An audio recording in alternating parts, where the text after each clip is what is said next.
Chapter 109. Reflections. Even the greatest artifact can be defeated by a counter-artifact that is lesser, but specialized. That was what the defense professor had told Harry after dropping the true cloak of invisibility to pool in fuliginous folds near Harry's shoes. The mirror of perfect reflection has power over what is reflected within it, and that power is said to be unchallengeable. But since the true cloak of invisibility produces a perfect absence of image, it should evade this principle rather than challenging it. There had followed a series of questions in Parseltongue establishing that Harry currently did not intend to do anything stupid or try to run away, and further reminders that Professor Quirrell could sense him, and had spells to detect the cloak, and was holding hostage hundreds of lives, plus Hermione. Then Harry was told to don the cloak, open the door that lay beyond the quenched fires, and advance through the door into the final chamber, as Professor Quirrell stood well back, outside of that door's sight.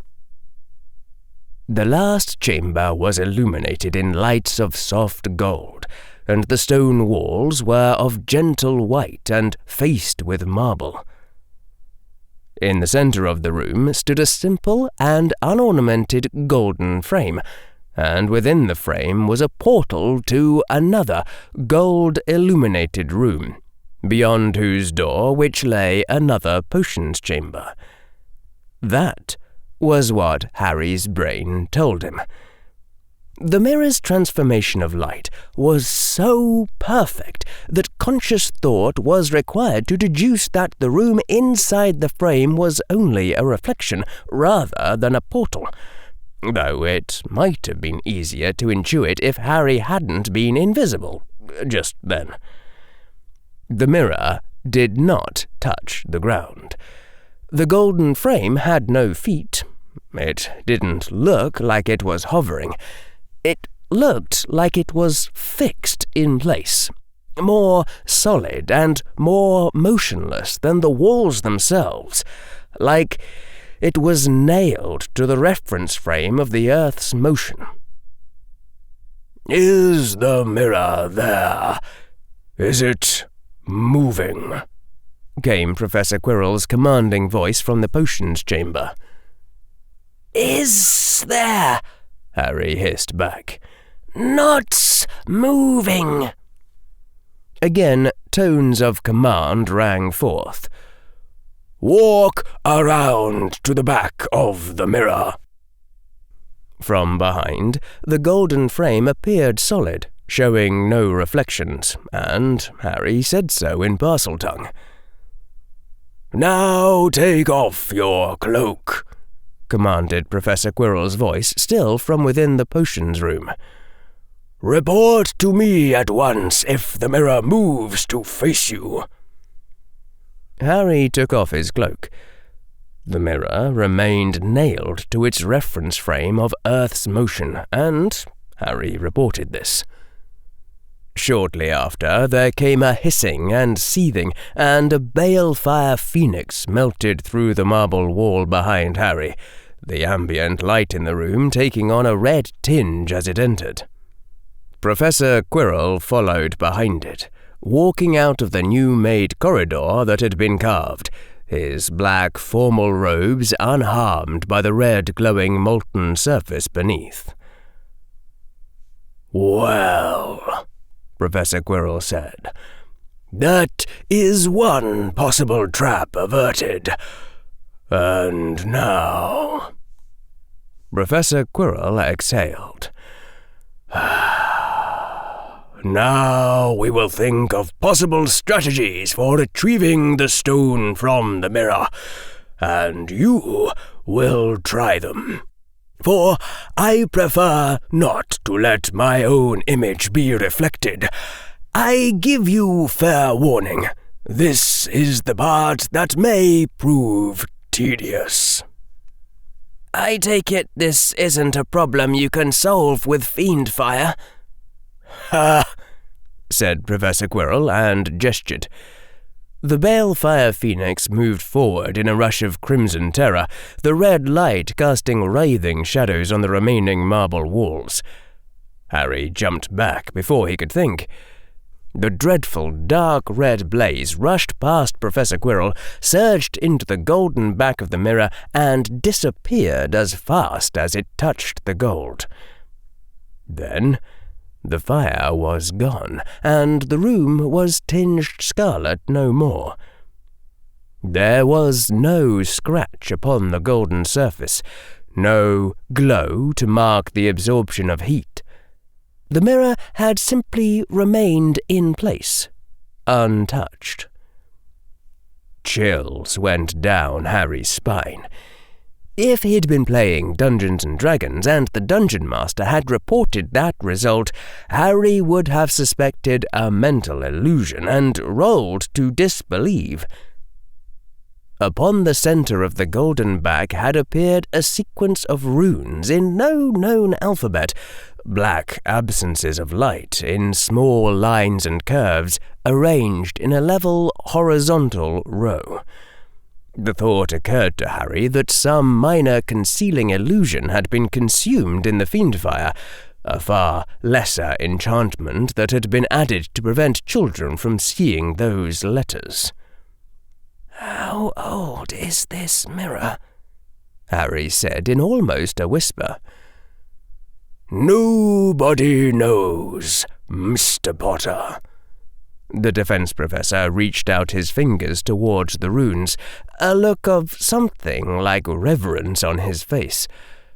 But his fingers did not touch the gold. "But my guess is the same as yours, I think. It is said in certain legends that may or may not be fabrications, that this mirror reflects itself perfectly, and therefore its existence is absolutely stable. So stable that the mirror was able to survive when every other effect of Atlantis was undone. All its consequences severed from time. You can see why I was amused when you suggested fiend fire." The defense professor let his hand fall. Even in the middle of everything else, Harry felt in awe, if that was true.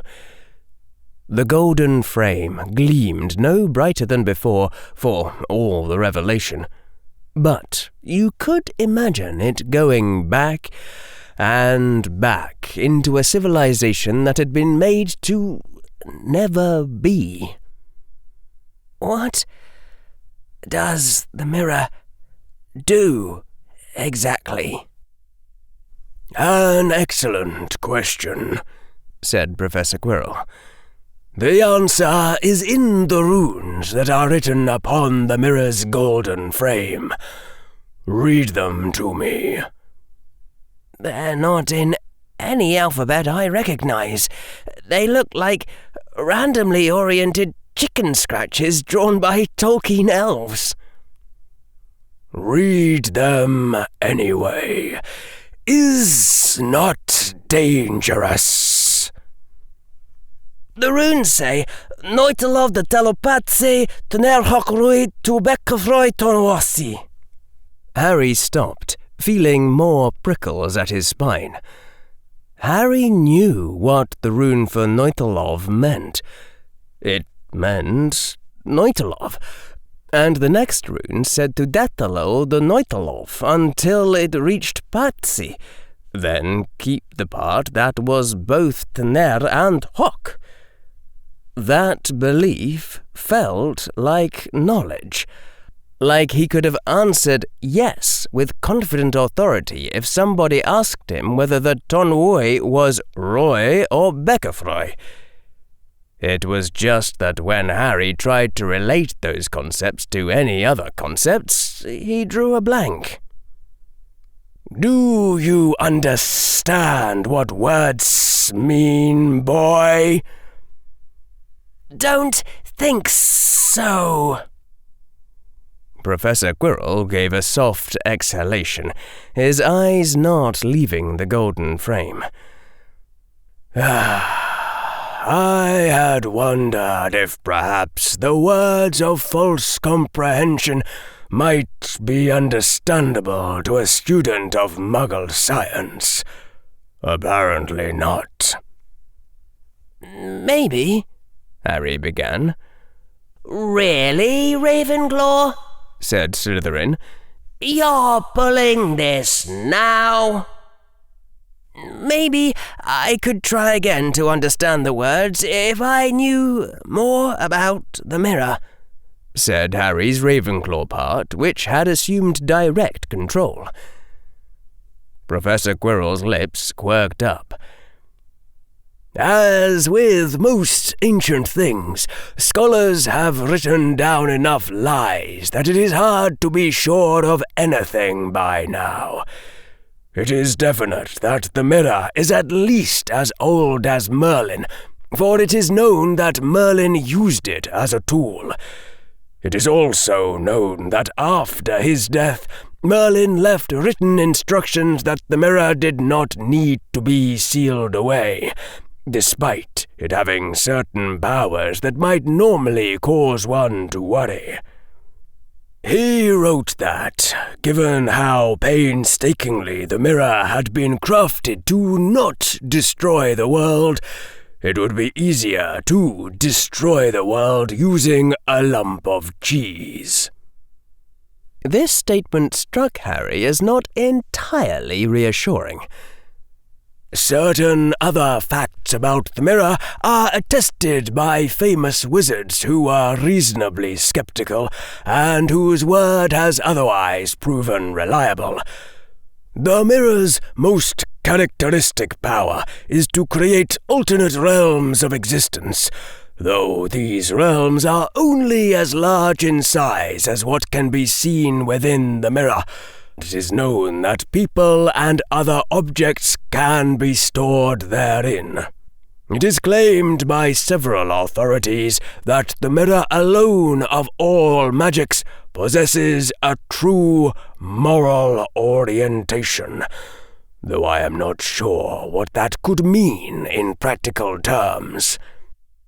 I would expect moralists to call the Cruciatus Curse by their name of evil, and the Patronus Charm by their name of good. I cannot guess what a moralist would think was any more moral than that. But it is claimed, for example, that phoenixes came into our world from a realm that was invoked inside this mirror. Words like jeepers and what his parents would have termed inappropriate language were all running through Harry's head, none very coherently, as he stared at the golden back of the mirror.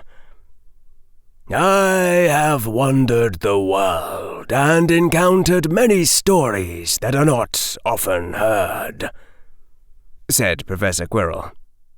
Most of them seemed to me to be lies, but a few had the ring of history rather than storytelling. Upon a wall of metal, in a place where no one had come for centuries, I found written the claim that some Atlanteans foresaw their world's end, and sought to forge a device of great power to avert the inevitable catastrophe. If that device had been completed, the story claimed, it would have become an absolutely stable existence that could withstand the channeling of unlimited magic in order to grant wishes. And also, this was said to be the vastly harder task, the device would somehow avert the inevitable catastrophes any sane person would expect to follow from that premise. The aspect I found interesting was that, according to the tale writ upon those metal plates, the rest of Atlantis ignored this project and went upon their ways. It was sometimes praised as a noble public endeavor, but nearly all other Atlanteans found more important things to do on any given day than help. Even the Atlantean nobles ignored the prospect of somebody other than themselves obtaining unchallengeable power, which a less experienced cynic might expect to catch their attention. With relatively little support, the tiny handful of would-be makers of this device labored under working conditions that were not so much dramatically arduous as pointlessly annoying. Eventually, time ran out, and Atlantis was destroyed, with the device still far from complete. I recognize certain echoes of my own experience that one does not usually see invented in mere tales. A twist in the dry smile.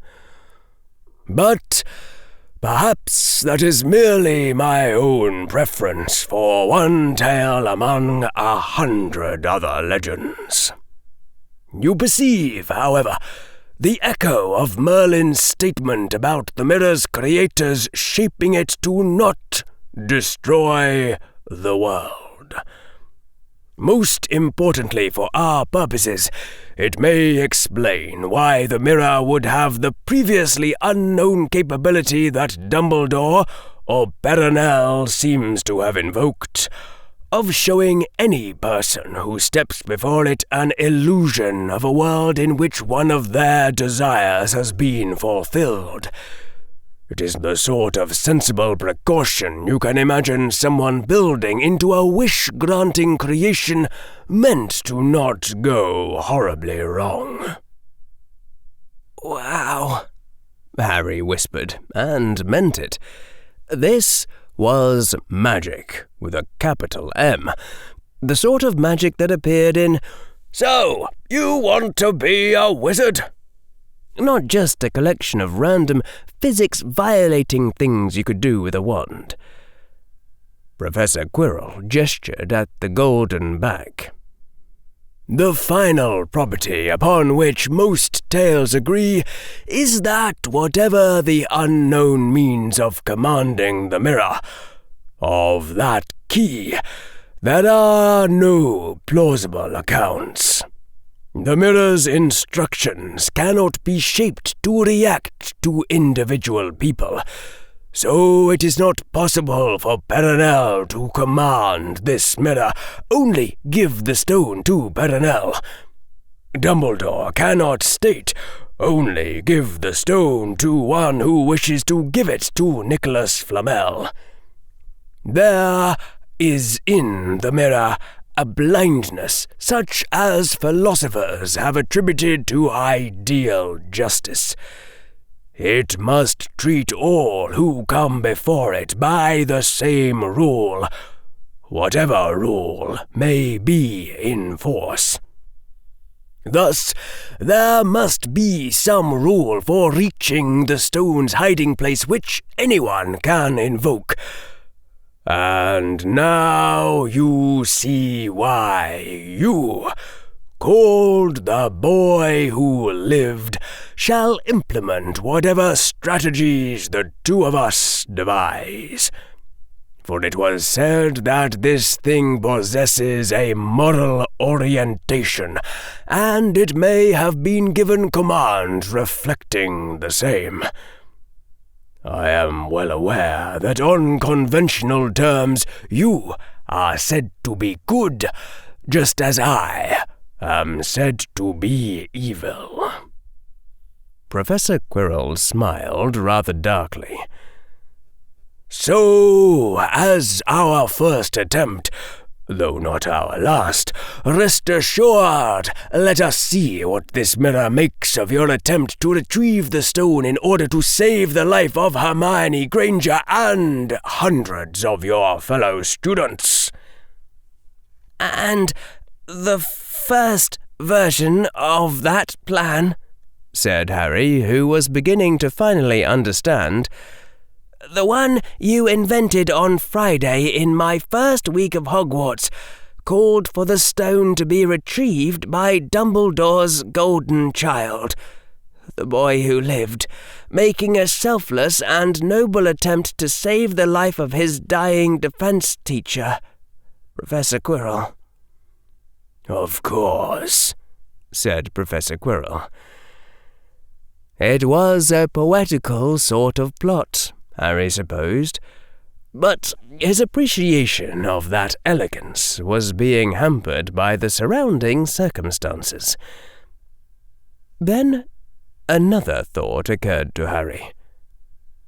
Harry said, you think that this mirror is a trap for you? There is no way beneath the heavens that it is not meant as a trap. That is to say, it's a trap for Lord Voldemort, only it can't be a trap for him personally. There has to be a general rule that underlies it, some generalizable quality of Lord Voldemort that triggers it. Without conscious awareness, Harry was frowning hard at the mirror's golden back. As you say, said Professor Quirrell, who was beginning to frown at Harry's frowning. Well, on the first Thursday of the year, the mad headmaster Dumbledore, who I'd just seen incinerate a chicken, told me that I had no chance whatsoever of getting into his forbidden corridor, since I didn't know the spell Alohomora.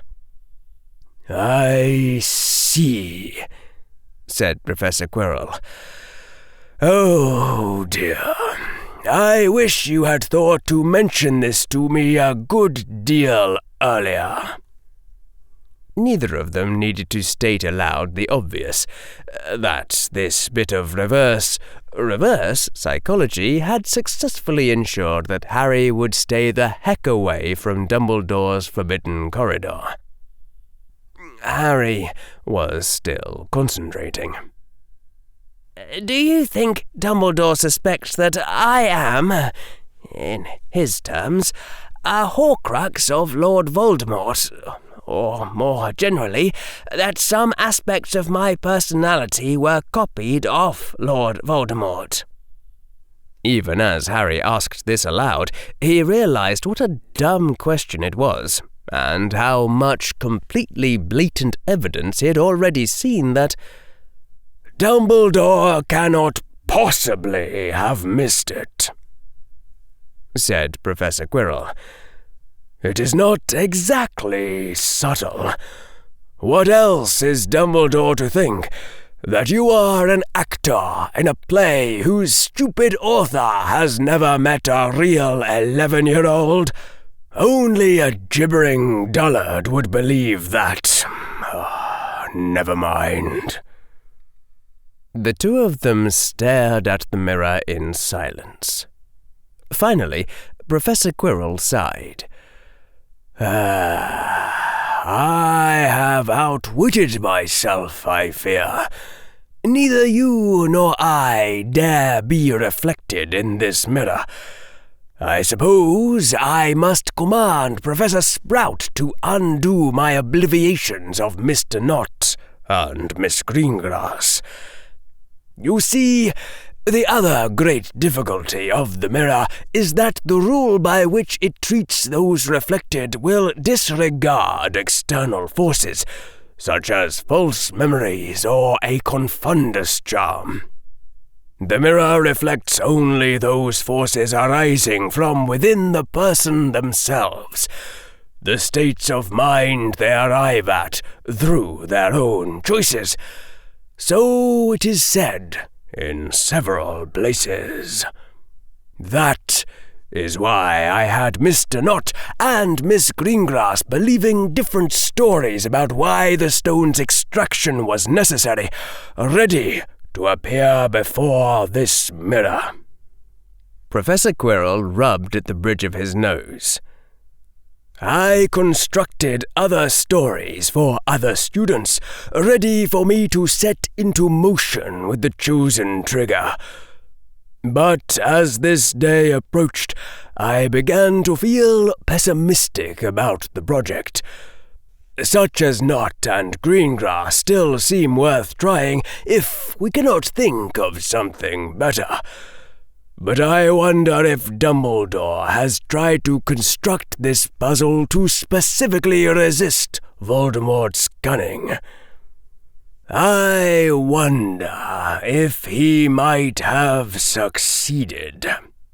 If you devise an alternative plan which I approve enough to try, I promise that whatever pawn I send forth shall not be harmed by me, then or ever, nor do I expect to break that promise. And I remind you again of the hostages I hold to my failure, both Miss Granger and all the others." Again they stared at the mirror in silence, the elder Tom Riddle and the younger. "I suspect, Professor," Harry said after a time, "that your entire class of hypotheses about somebody needing to want the stone for good or honest purposes is mistaken. The headmaster wouldn't set a retrieval rule like that." "Why?"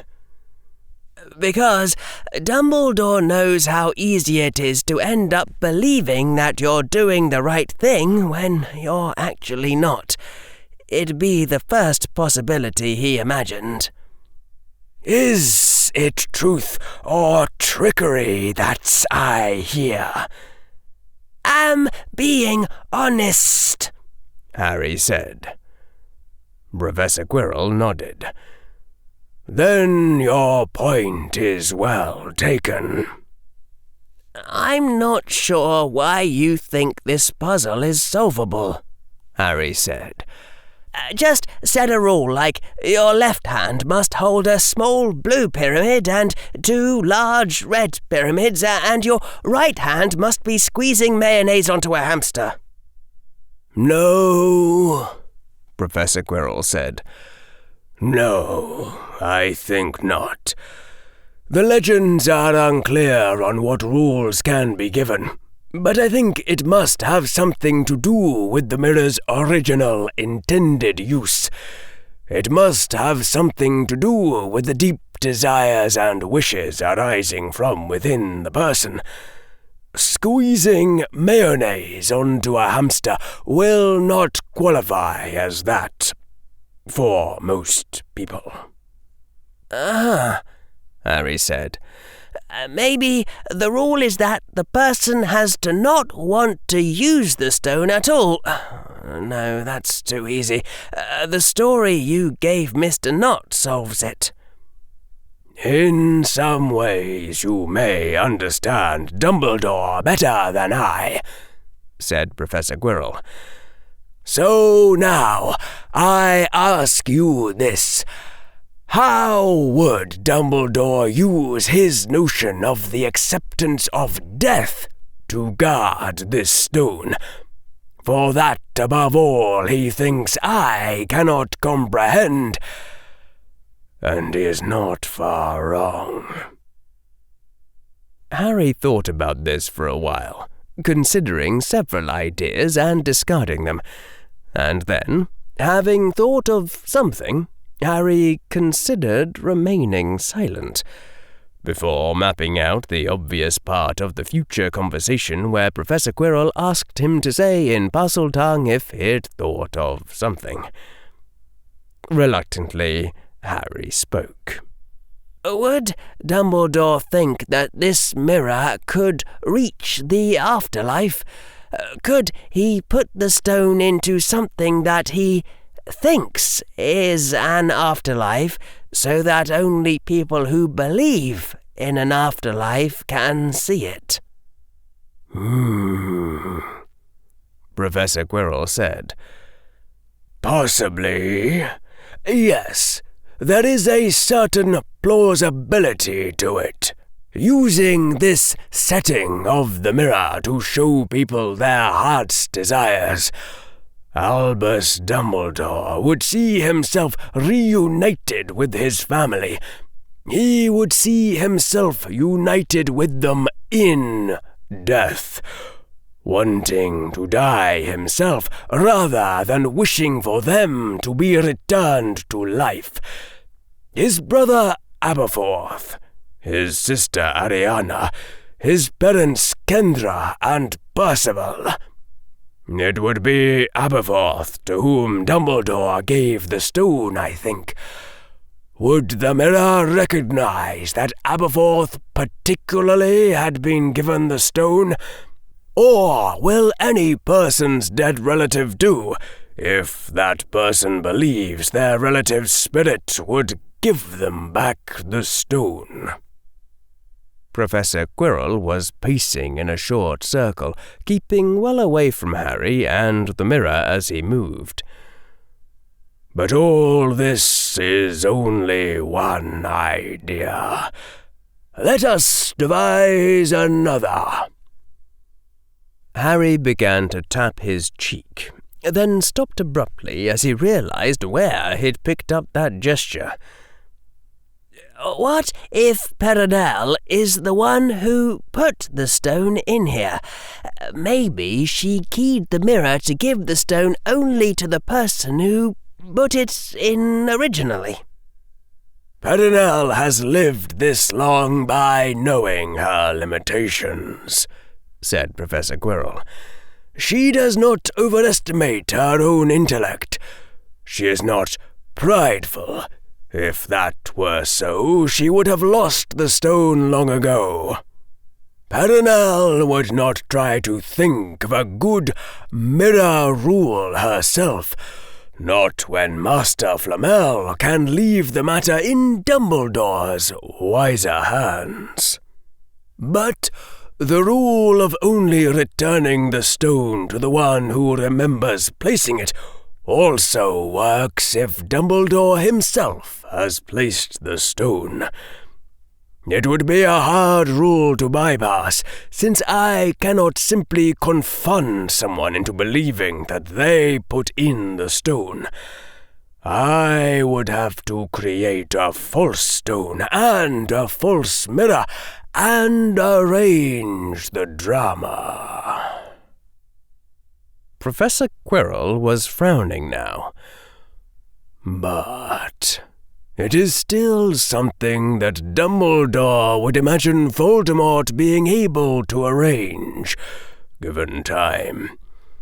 If at all possible, Dumbledore will want to make the key to the mirror a state of mind he thinks I cannot arrange in a pawn, or a rule that Dumbledore thinks Voldemort can never comprehend, such as a rule involving the acceptance of one's own death.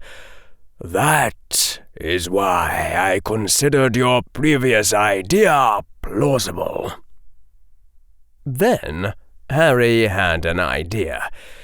He was not sure if it was a good idea.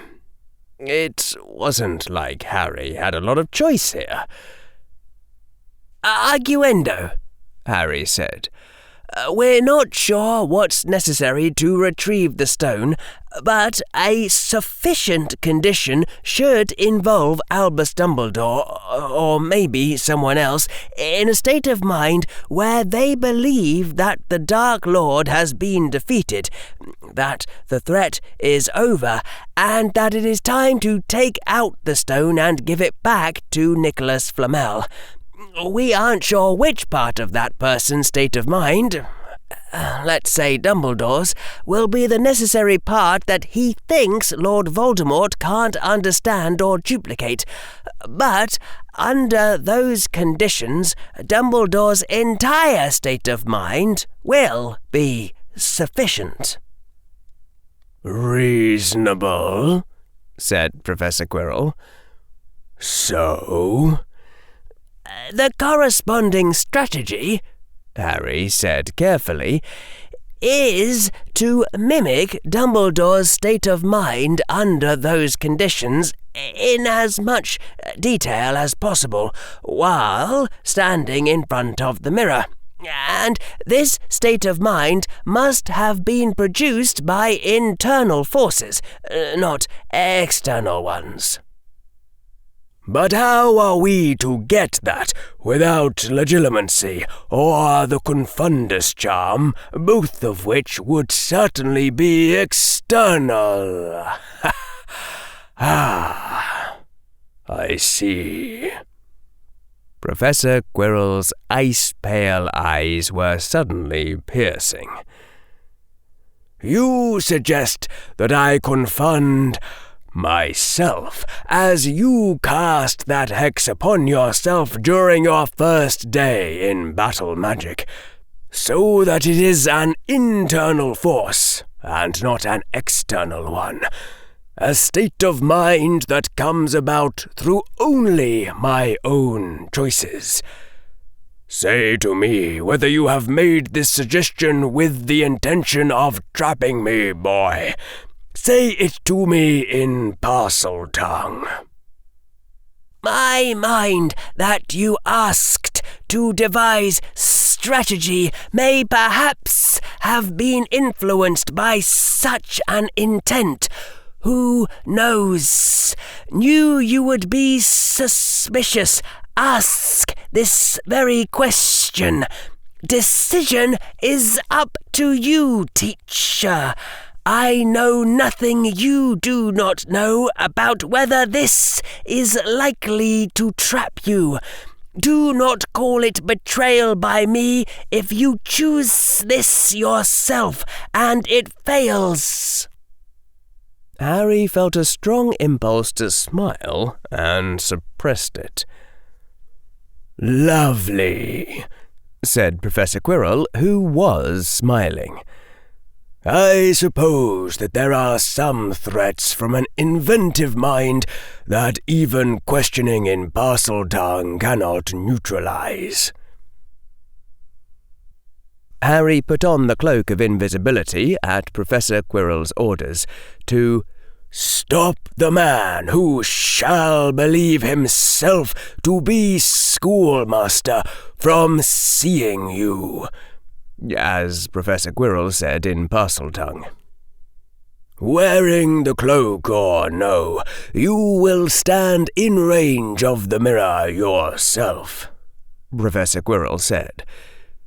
"If a gush of lava comes forth, you will also burn.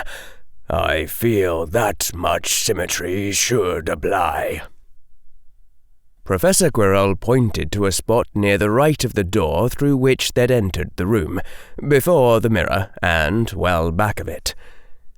Harry, wearing the cloak, went to where Professor Quirrell had pointed him, and did not argue. It was increasingly unclear to Harry whether both Riddles dying here would be a bad thing, even with hundreds of other student hostages at stake. For all of Harry's good intentions, he'd mostly shown himself so far to be an idiot, and the returned Lord Voldemort was a threat to the entire world. Though, either way, Harry couldn't see Dumbledore doing the lava thing. Dumbledore was probably sufficiently angry at Voldemort to discard his usual restraint, but lava wouldn't permanently stop an entity that Dumbledore believed to be a discorporate soul. Then, Professor Quirrell pointed with his wand, and a shimmering circle appeared around where Harry was standing on the floor. This, Professor Quirrell said, would soon become a greater circle of concealment, by which nothing within that circle could be heard or seen from the outside. Harry would not be able to make himself apparent to the false Dumbledore by taking off the cloak, nor by shouting. "You will not cross this circle once it is active," Professor Quirrell said.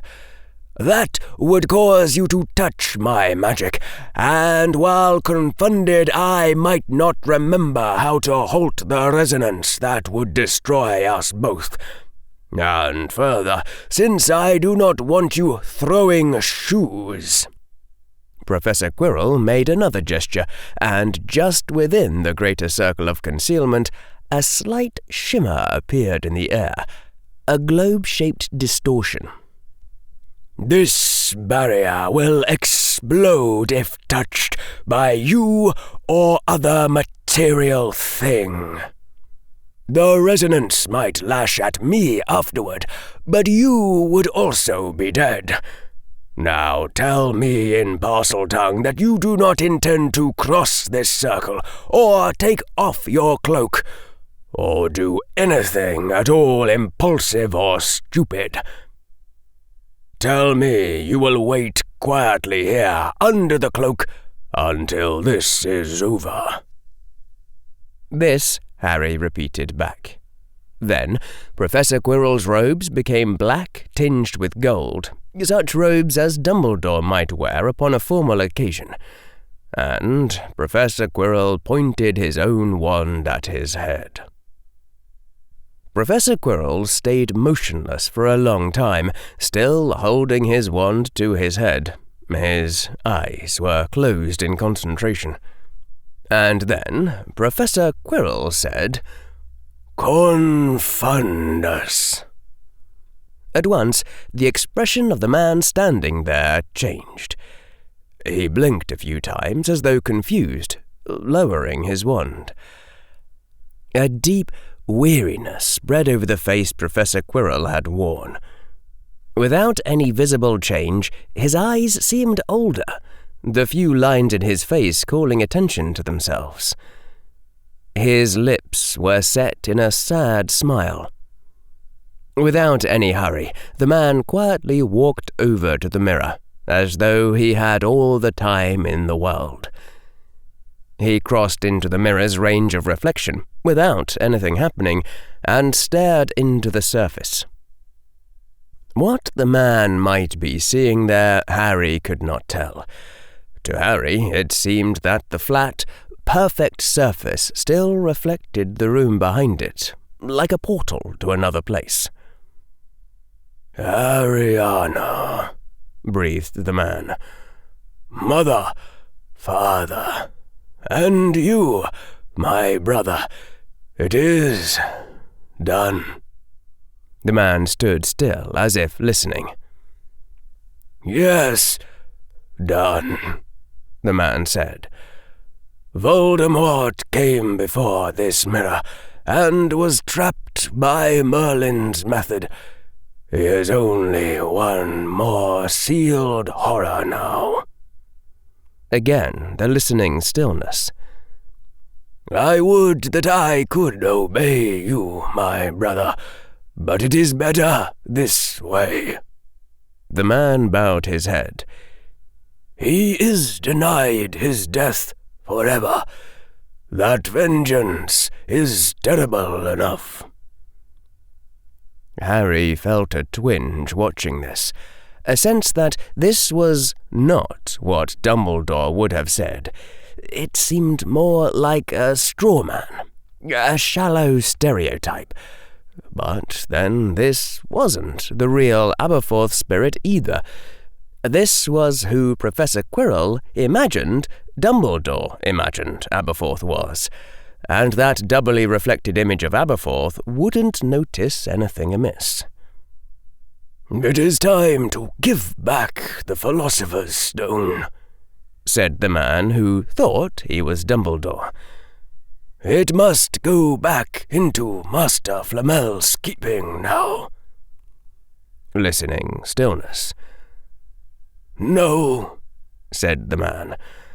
Master Flamel has kept it safe these many years from all who would seek immortality, and I think it will be safest in his hands. No, Aberforth, I do think his intentions are good." Harry couldn't control the tension that was running through him like a live wire. He was having trouble breathing. Imperfect. Professor Quirrell's Confundus charm had been imperfect. The underlying personality of Professor Quirrell was leaking through and seeing the obvious question. Why it was okay for Nicholas Flamel himself to have the stone if immortality was so awful. Even if Professor Quirrell conceptualized Dumbledore as being blind to the question, Professor Quirrell hadn't included a clause in the Confundus saying that Dumbledore's image of Aberforth wouldn't think of it. And all of this was ultimately a reflection of Professor Quirrell's own mind, an image from within the intelligence of Tom Riddle. "Destroy it?" said the man. "Maybe. I am not sure it can be destroyed, or Master Flamel would have done it long since. I think many times that he has regretted making it. Aberforth, I promised him, and we are not so ancient or so wise ourselves. The Philosopher's Stone must go back into the keeping of the one who made it." And Harry's breath stopped. The man was holding an irregular chunk of scarlet glass in his left hand, the size perhaps of Harry's thumb from fingernail to the first joint. The sheened surface of the scarlet glass made it seem wet. The appearance was of blood, suspended in time and made into a jagged surface. "Thank you, my brother," the man said quietly. "Is that what the stone should look like? Does Professor Quirrell know what the true stone should look like? Will the mirror give back the real stone under these conditions, or make an imitation and return that?" And then, "No, Ariana," the man said, smiling gently. "I fear I must go now. Be patient, my dearest. It will be soon enough that I join you in truth. Why? I am not sure why I must go. When I hold the stone, I am to step aside from the mirror and wait for Master Flamel to contact me. But I am not sure why I need to step aside from the mirror to do that." The man sighed. I'm getting old. It is well this dreadful war ended when it did. I suppose there is no harm if I speak to you for a time, my dearest, if you wish it so." A headache was starting behind Harry's eyes. Some part of Harry was trying to send a message about not having breathed in a while, but no one was listening. Imperfect. Professor Quirrell's Confundus charm had been imperfect. Professor Quirrell's image of Dumbledore's image of Ariana wanted to talk to Dumbledore, and maybe didn't want to wait because Professor Quirrell knew on some level that there wasn't really an afterlife, and the previously implanted impulse to leave after getting the stone wasn't standing up to riddle Ariana's arguments. And then Harry felt himself become very calm. He started breathing again. Either way, there wasn't much Harry could do about it. Professor Quirrell had stopped Harry from intervening. Well, Professor Quirrell was welcome to reap the consequences of that decision. If the consequences caught Harry as well, so be it. The man who thought he was Dumbledore was mostly nodding politely, sometimes replying to his dearest sister. Sometimes the man cast an uneasy look to one side, as if feeling a strong impulse to go, but suppressing that impulse with the great patience and politeness and concern for his sister that Professor Quirrell imagined Albus Dumbledore having. Harry saw it the instant the confundus wore off, and the man's expression changed, becoming again the face of Professor Quirrell. And in the same instant, the mirror changed, no longer showing Harry the reflection of the room, showing instead the form of the real Albus Dumbledore, as though he were standing just behind the mirror and visible through it. The real Dumbledore's face was set and grim. "Hello, Tom," said Albus Dumbledore.